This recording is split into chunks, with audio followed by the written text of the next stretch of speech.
Torah exchange. Today we're going to be doing Mishnah and Pirkei Avot. I personally happen to love Pirkei Avot because Pirkei Avot is a collection of meaningful and practical sayings by our rabbis that give us ideals to aspire to, but at the same time give us the tools to help us reach those ideals. And so that's the reason why I happen to personally love Pirkei Avot, and I want to share some of that with you guys. And so if you have a Pirkei Avot handy, maybe you want to open it. If not, it's not absolutely necessary. But today we're going to do a Mishnah, the first Perek, Perek Aleph, Mishnah Yud Bet. And if you want to open it, you have to take a second to open it.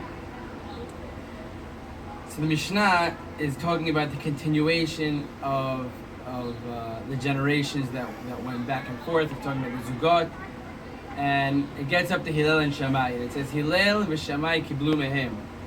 Hillel omer, Heve mitamidav shel Aaron, Ohev shalom v'rodev shalom, Ohev et ha'biriyot, Mukar evan laTorah. So there are a lot of interesting things. This Mishnah is actually loaded with all different ways you can sort of extract ideas out of the Mishnah. So first of all, Hillel is the one who's saying this, and he says, Heve mitamidav shel Aaron, Ohev shalom v'rodev shalom. So the general idea of the Mishnah is to teach us that we should be lovers and chasers of peace. We should love people in general, and we should bring them closer to Torah. Okay, so what does that mean practically for us? You know, a lot of times when we're in our daily lives, so it's very nice that we have these ideals that we sort of want to love peace, we want to chase peace, we want to avoid fighting and all those kind of things, but in general, it's kind of hard to actually get there. It's kind of hard to actually be the person who's going to give up on something, to sacrifice something, in order for the sake of peace. And so, how do we have that battle? How do we struggle with that battle? And how do we ultimately achieve that, becoming that lover and chaser of peace? So the Pirkei Avot, Hillel tells us to assume the identity of a person who loves and chases peace, not just to love and chase peace. And I'm going to tell you right now, it says, Heve mitalmidav shel Aaron. Be from the students of Aaron. Assume the identity of somebody who is a student of Aaron.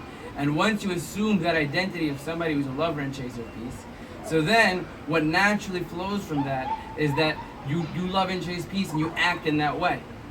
As opposed to just trying your hardest and not being able to practically get it done. Hillel says, be one of the students. Assume the identity of someone who's going to love and chase peace. Okay, Ohev et ha'biriyot. It's somebody who loves every single human, loves humanity. Biriyot is including Goyim, including Am Yisrael, including everybody. It's not saying to love the Biriyot, it's saying to be an Ohev et ha'biriyot. Be someone who loves the Biriyot. Assume the identity of somebody who loves the Biriyot. And that's not easy, it doesn't come naturally, it's something you have to work on. And so that's the message. And once you do that, once you are Ohev et ha'biriyot, once you come to a genuine love of humanity, so then the natural progression of that is Mukar evan laTorah. And then you could start to bring them close to the Torah. How many Chachamim do we have that in our history, if you look at our history, the Chachamim is carry themselves with the love, with a natural love of people, a genuine love of people. And when you have that genuine love of people, so then you're able to bring them closer to Torah. And obviously, according to the way we look at things, that is ultimately achieving a higher purpose in the world. And so it's our job to sort of work on ourselves to come to that genuine love and chase of peace, loving humanity and bringing them